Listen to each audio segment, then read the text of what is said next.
ওহো, এখানে দেখি জাপানিজরা দাঁড়িয়ে বসে গান গেয়ে মজা করতেছে। সো আমিও এখানে তাদের সাথে একটু বসে পড়ি মজা করার জন্য। আরেকজন দেখি এখানে বাঁশ নিয়ে বসে বসে কি জানি করতেছে, আরেকজন বাঁশি ফুলাচ্ছে। কে হঠাৎ করে ঘুরতে এসে পড়লাম জাপানিজদের দুনিয়ায়। সো হেই গাইজ, আসসালামু আলাইকুম। আশা করি আপনারা সবাই ভালো আছেন। আলহামদুলিল্লাহ আমিও ভালো আছি। সো আজকের ব্লগে আমি আপনাদেরকে দেখাবো জাপানিজ দুনিয়া। সো আমরা গাড়ি গুস্তা বেঁধে রওনা দিয়ে দিলাম। এখানে আমরা এখন কার্ড দিয়ে, আঙ্কেলের কার্ড দিয়ে আমরা এখন যাবো জাপানিজ দুনিয়াতে। তাদের দুনিয়াতে গিয়ে আমরা থাকা শুরু করে দিব, তাদেরকে ভাগিয়ে দিব, কজ আমরা হলাম বাঙালি। আর আমরা সবাই জানি বাঙালিরা সব পারে। সো আমরা এটা পারবই, আমাদের এই কনফিডেন্স আছে। এখানে আমরা গান বাজাতে বাজাতে নাচতে নাচতে চলে যেতেছিলাম, কজ আমরা এখন দখল করতে যাচ্ছি অন্যদের দুনিয়া। সো আমরা এখানে এসেই পড়েছি। এসে দেখি এখানে অনেক বড় একটা টাওয়ার। আর আমি আঙ্কেলকে বলে দিয়েছি আমি দখল করে সবার উপর তলায় গিয়ে বসবো, এই টাওয়ারটাই বসবো, এই টাওয়ারটাই আমার বসার স্থান থাকবে। আর আপনারা সবাই মিটিং করতে হলো, ওইখানে গিয়ে আমার সাথে মিটিং করবেন।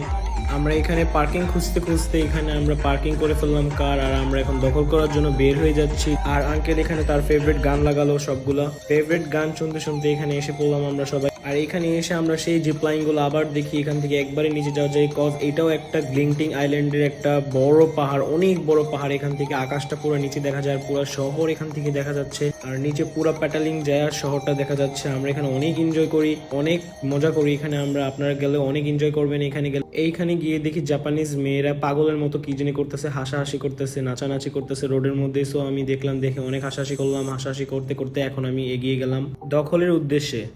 আস্তে আস্তে হাঁটতে হাঁটতে আমরা তাদের শহরের ভিতরে ঢুকে যাচ্ছিলাম। দেখতে অনেক সুন্দর ছিল জায়গাটা, আমার অনেক ভালো লেগেছে। আমি এখানে থাকতে পারলে একবারই থাইকা যেতাম, বাট আমার তো বাংলাদেশে আবার আসতেই হবে, তাই আমি এখানে থাকতে যাইনি, থাকি নাই, আর দখলও করি নাই। এখন আমরা এসে পড়েছি মেইন জায়গাটাতে। এখানে হলো main field of Japanese world. এই জায়গাটা দেখতে অনেক সুন্দর, দেখতে অস্থির লাগে। এখানে এসে দেখি যে যার মতো ব্যস্ত হয়ে গেছে, আমিও আমার মতো ব্যস্ত হয়ে গেছি ছবি তোলার মধ্যে। ক্লিংটিং আইল্যান্ডের সবগুলা পাহাড়ই অনেক সুন্দর, সবগুলা পাহাড় থেকে শহর দেখা যায়। এখানে একটা অনেক বড় বুদ্ধ মূর্তি ছিল, এখানে আমি আঙ্গুল দিয়ে দেখাচ্ছিলাম। এখানে আঙ্কেল ওনার ছেলের সাথে কথা বলতেছিল, ওনার ছেলে বলতেছিল আব্বু আমাকে কেন নিয়ে যাও নাই, কখন আসবা তুমি। দেন সামনে হঠাৎ করে একটা দেখি অনেক বড় একটা বেল, এটা হলো জাপানিজদের বেল, এটা দিয়ে স্কুলে হর্ন বাজায় তারা।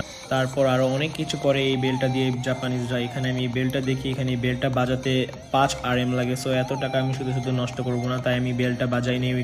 ওইখানে দূরে দূরে অনেক সুন্দর সুন্দর বিল্ডিং দেখা যাচ্ছিল পাহাড়ের মাঝখানে খোদাই করে, মানে বোঝা যাচ্ছিল অনেক আগের। সো এখানে দেখি অনেকগুলা মূর্তি, তাদের জাপানিজ ট্র্যাডিশনাল মূর্তি। এগুলা একজনের পিঠে ছুরি, একজনের বাঁশ দেওয়ার জন্য বসে আছে, আরেকজন বাঁশি ফোলাচ্ছে, আরেকজন গিটার বাজাচ্ছে, একজন বই পড়তেছে। এখানে মাঝখানে দেখি একটা বড় গোল কি বলের মতো, এই বলটা দিয়ে তারা কি বুঝাইছে আমি কিছুই বুঝি না। আর ওইখানে জাপানিজ ল্যাঙ্গুয়েজে কিছু লেখা ছিল, আর এখানে অনেক। তো আমরা এখান থেকে বের হয়ে গেছি। আর ওইদিকে আমার আঙ্কেল হিরোর মতো দাঁড়িয়ে আছে। সে যে আসলে আমার আঙ্কেল হিরোর মতো, উনি অনেক পরিশ্রম করে মালয়েশিয়াতে, অনেক পরিশ্রমের কাজ করে। আঙ্কেল দেখতেও হিরোর মতো মাশাআল্লাহ। সো এখানে আমিও একটু হিরো সেজে নিলাম। সো আজকের ব্লগটা এতটুকু, আশা করি আপনাদের ভালো লেগেছে। ভালো লাগলে লাইক ফলো শেয়ার করে দিবেন।